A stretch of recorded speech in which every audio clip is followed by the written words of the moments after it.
We're going to examine a little-known but very important portion of our nation's Constitution. It's the treaty-making power contained in Article 6. And we're going to show how enemies of freedom intend to use treaties and United Nations covenants to circumvent and destroy the entire U.S. Constitution. But before we get to the Constitution's Article 6, let's briefly review what the founders gave us when they started this unique nation. The basic philosophy of our government appears in the Declaration of Independence. Here we find the premise upon which the nation was built, specifically the thunderous assertion contained in the Declaration stating that men are endowed by their Creator with certain unalienable rights. Rights do indeed come from God. And if they come from God, no government can properly take them away. No other nation in history was launched with such a sound foundation. What's terribly indicative about where we are being taken in America today is that most Americans have little or no appreciation of this fact. And because of Supreme Court decisions, this fundamental truth, our founding fathers called it a self-evident truth, cannot be taught in the government schools. We ought to rise up as one in righteous indignation about this. But the Declaration didn't just state the source of rights, it defined the proper role of government when it stated, to secure these rights, governments are instituted among men. So there you have the foundation of our nation. There is a God, it is He who gave us our rights, and we formed a government to protect our God-given rights. God was on top, individuals with their rights next, and governments down on the bottom, where they surely belong. Today, God has been thrown out, government increasingly sits on top of the people, and more, the people are its slave. When our nation began, we fought a war to back up the Declaration of Independence, and then our founding fathers put together a constitution to create a federal government for only a very few specific purposes. Here's the Constitution in this little booklet, as well as the Declaration. The Constitution wasn't written to limit you and me. It was written to create a federal government with only a few powers and to limit it strictly to those powers specifically named. Right at the beginning, they added a Bill of Rights to list what they believed to be some of the rights God had given men. The Bill of Rights didn't grant any rights. It simply and clearly stated that the federal government had no business taking them away. Note how the First Amendment reads. Congress shall make no law respecting an establishment of religion or prohibiting the free exercise thereof, or abridging the freedom of speech or of the press, or the right of the people peaceably to assemble and to petition the government for a redress of grievances.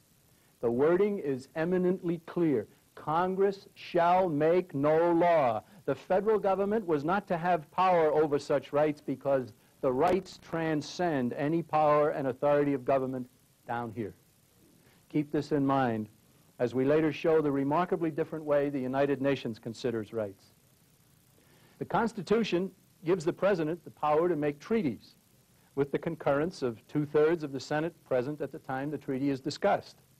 But the Constitution also states that neither the House nor the Senate may conduct business without a quorum in attendance, and a quorum is defined in the Constitution as a majority. In the Senate, therefore, a quorum would be 51 of the 100 members. This clear statement in the Constitution has never been repealed, but is regularly ignored. Regarding the treaty-making power, the Constitution says in Article 6, this Constitution and the laws of the United States which shall be made in pursuance thereof, and all treaties made or which shall be made under the authority of the United States shall be the supreme law of the land, and the judges in every state shall be bound thereby, anything in the Constitution or laws of any state to the contrary notwithstanding. It says that treaties made under the authority of the United States shall be the law of the land. But does the President, with the concurrence of the Senate, have the authority to use a treaty to supersede the Constitution? The founders emphatically say no. Let's turn to them for their opinions regarding treaty law. Alexander Hamilton stated, the only constitutional exception to the power of making treaties is that it shall not change the Constitution.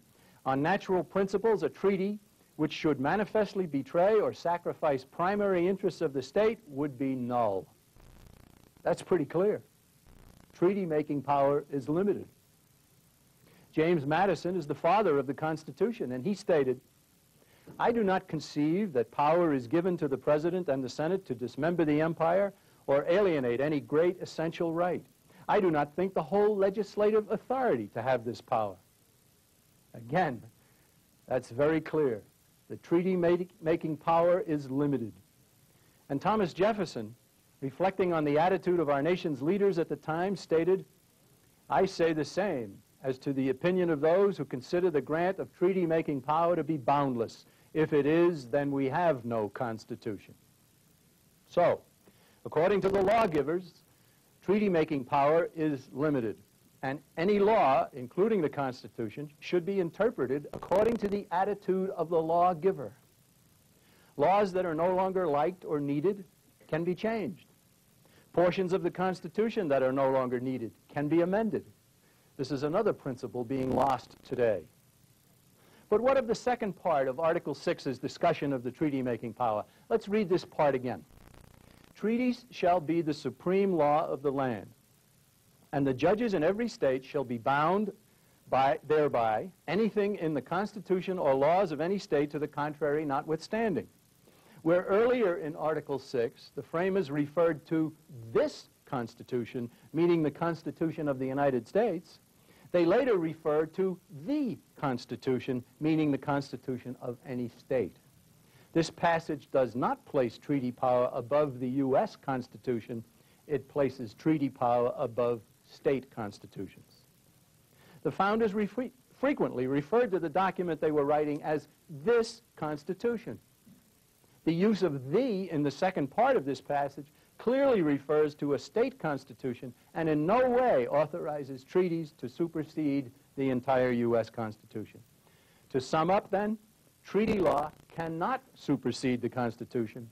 The treaty-making power is limited, and the President and the Senate cannot properly use treaties to undo the American system. But there is a wrongful use of treaty power. Some individuals would like to use treaty-making power to cancel the Declaration of Independence and the entire Constitution and bring our nation into world government. And the belief that treaty law supersedes the Constitution is widely held by powerful individuals seeking such a world government. One such man holding a false view of the Constitution's treaty power was John Foster Dulles. In 1921, Mr. Dulles helped to found the Council on Foreign Relations, the private New York City-based organization that has been promoting world government for more than 70 years. A statement in a 1952 speech made by Dulles in Louisville, Kentucky, shortly before he was named Secretary of State in the Eisenhower administration, has been widely cited as a proper interpretation of treaty power. Here is what John Foster Dulles stated. "Treaties make international law, and also they make domestic law. Under our Constitution, treaties become the supreme law of the land. They are indeed more supreme than ordinary laws, for congressional laws are invalid if they do not conform to the Constitution, whereas treaty laws can override the Constitution. Treaties, for example, can take powers away from Congress and give them to the federal government or to some international body, and they can cut across the rights given the people by the Constitutional Bill of Rights." That's what Dulles had to say. Right away, we can see that something is very wrong, because Dulles states that rights are given the people by the Bill of Rights. That's totally false. The Declaration of Independence is correct. Men are endowed by their Creator with rights, not by the Bill of Rights. The Bill of Rights merely states that Congress shall make no law to take them away. But Dulles's insistence that treaty law supersedes the Constitution is the complete opposite of what Madison, Hamilton, Jefferson, and a host of others held. Sad to say, the Dulles attitude is shared by many today. And these are the individuals who would love to see our nation totally subservient to a world government under the United Nations. They want a new world order, which includes world government, and they are willing to scrap the American system to bring it about. In 1974, a man named Richard N. Gardner, a former State Department official and then is now a professor at Columbia University in New York City, wrote an article for the Council on Foreign Relations publication called Foreign Affairs. Entitled The Hard Road to World Order, Gardner called for the building of the House of World Order through, quote, an end run around national sovereignty, eroding it piece by piece, end quote. He even stated that treaties could be used for this piece-to-piece surrender of sovereignty. Entangling our nation in a host of UN treaties, covenants, and pacts amounts to eroding national sovereignty piece by piece, exactly what Gardner and others have been calling for many years. On April 2nd of 1992, the United States Senate ratified the International Covenant on Civil and Political Rights of the United Nations, a document written in 1966 and steadfastly rejected by the Senate for 26 years. But that was before President Bush began promoting the New World Order. Before we look at the covenant itself, which is one of the pieces in the piece-by-piece surrender of sovereignty, as Richard N. Gardner put it, it is important to realize that the ratification of this document was accomplished by as few as 5 senators. The congressional record for April 2nd names only 5 members of the United States Senate who participated in the discussion and the ratification process for this measure. Attempts to find out if others were there have proven fruitless. No senator can recall who was there. The 5 who were there were Mitchell of Maine, a member of the Council on Foreign Relations, Pell of Rhode Island, a member of the Council on Foreign Relations, Moynihan of New York, a member of the Council on Foreign Relations, Gore of Tennessee, who happens now to be the Vice President of the United States, and Stevens from Alaska. The congressional record tells us that these 5 senators discussed the matter and voted their approval by rising and being counted. There was no recorded vote. The presiding officer, Senator Stevens, declared that 2/3 of those present had signified their approval, and he declared the covenant ratified. But this covenant is a complete reversal of the Bill of Rights of the U.S. Constitution. It hasn't become the supreme law yet, but its promoters expect that it soon will be. As we mentioned previously, the Constitution states that a majority of each house shall constitute a quorum to do business. A majority in the Senate is 51 members, but both houses of Congress have operated for a long time under self-written rules holding in essence that as long as no member of the body demands a presence of a quorum, only a few can conduct business. This booklet, Congressional Practice and Procedure, explains what they have done. Those who defend this practice argue that the numerous demands on the time of the members of Congress make it impossible for a quorum to be present whenever either house is in session. Of course, we have too much government, even for them. If our senators and representatives stayed within the strict limits of the Constitution, their work would be reduced by 80%, and so would the size and cost of government. So, although we can't be certain about the number of senators who participated, it is highly likely that only 5 of the 100 accomplished ratification of this UN covenant in the name of 250 million Americans. What about the covenant itself? Can anyone really be opposed to a document about civil and political rights? Well, let's take a look. Recall that our nation has a Bill of Rights that states that rights are not given by government, but they are from God. And the Bill of Rights simply states that Congress shall not take them away. The writers and ratifiers of the Bill of Rights agreed completely that rights come from God and that government's role is merely to protect them. Now, let's take a look at the way the United Nations discusses rights. Here is Article 18 of the UN Covenant. Everyone shall have the right to freedom of thought, conscience, and religion. That sounds nice, doesn't it? But where did these rights come from? The UN doesn't recognize God and never has. So rights don't come from God, according to the United Nations. Actually, the United Nations doesn't state where they come from. It wants you to presume that rights are granted by the United Nations. If this presumption is accepted, then the United Nations that has given the right can claim power to take it away, which is exactly what it claims 2 sentences later where the covenant states, this: freedom to manifest one's religion or beliefs may be subject only to such limitations as are prescribed by law and are necessary. The UN attitude towards rights is totally opposite the American way. Under the UN system, no one has any rights except those granted by the UN, and all rights can be limited by law. And this document repeats the same process again and again. For instance, in Article 21, it states, "The right of peaceful assembly shall be recognized. No restrictions may be placed on the exercise of this right other than those imposed in conformity with the law." And so it goes. The UN refuses to acknowledge God as the giver of rights, presumes power to grant them, and also claims power to cancel them out of existence. But the American system says Congress shall make no law regarding God-given rights. Our nation is indeed being taken piece by piece into a world government under the United Nations.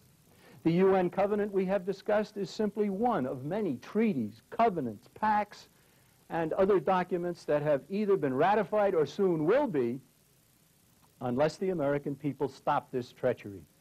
Each of these treaties is like a Lilliputian thread around Gulliver.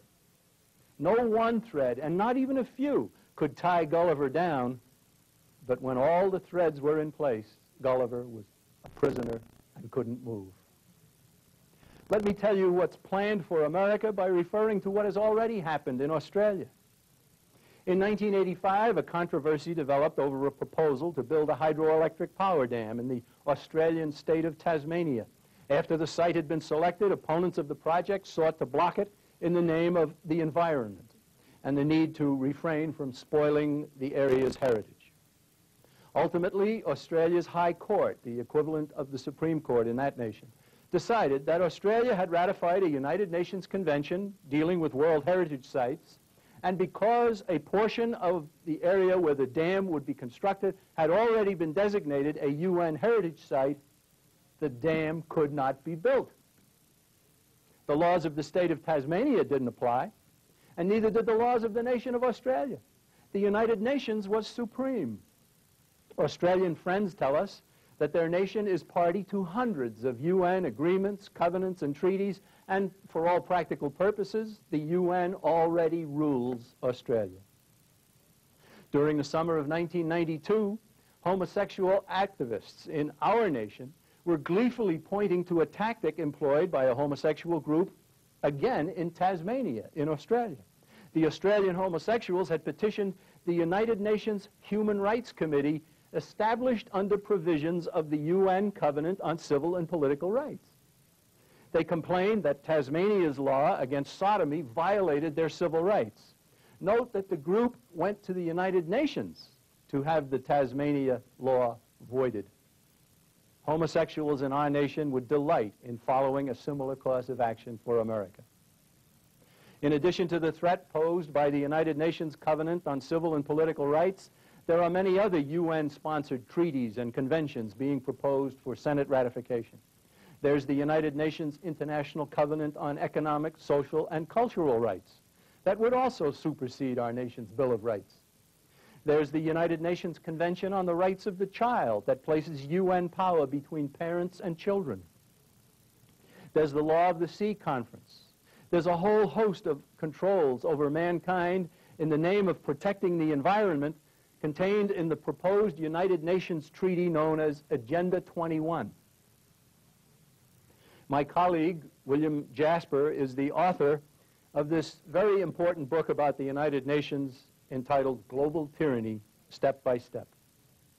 He is one of very few Americans who has read Agenda 21 and all of the plans that it entails. He says that it is a frightening master plan for totalitarian control of the earth. This edited version of Agenda 21 was compiled by environmental activist attorney Daniel Sittars.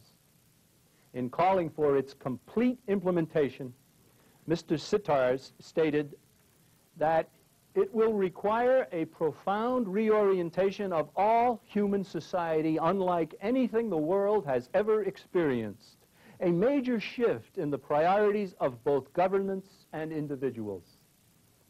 Ladies and gentlemen, that's pretty frightening. I can assure you that the promoters of the United Nations Agenda 21 have no intention of allowing the United States Constitution and our God-given rights as individuals to stand in their way. Let's summarize what we have discussed in this short program. 4 points. 1, the Founding Fathers explicitly condemned the notion that treaty law supersedes the Constitution. This is so even if John Foster Dulles and some senators and some Supreme Court justices and a host of New World Order advocates claim that it does. Number 2, it is a gross misreading of the Constitution, deliberate or otherwise, to hold that treaty law supersedes the Constitution and is supreme. 3, the United Nations Covenant on Civil and Political Rights amounts to a fundamental denial of the American system. Under it, no one has any rights except those allowed by the United Nations. Yet its ratification was accomplished for our nation by as few as 5 senators. And the 4th item in our summary is this. The purpose of tying our nation to a series of United Nations treaties is to have us become totally dominated by the United Nations in the manner that Australia is already finding herself. So what do we do about this? Well, we just summarized with 4 conclusions, and we have an equal number of recommendations.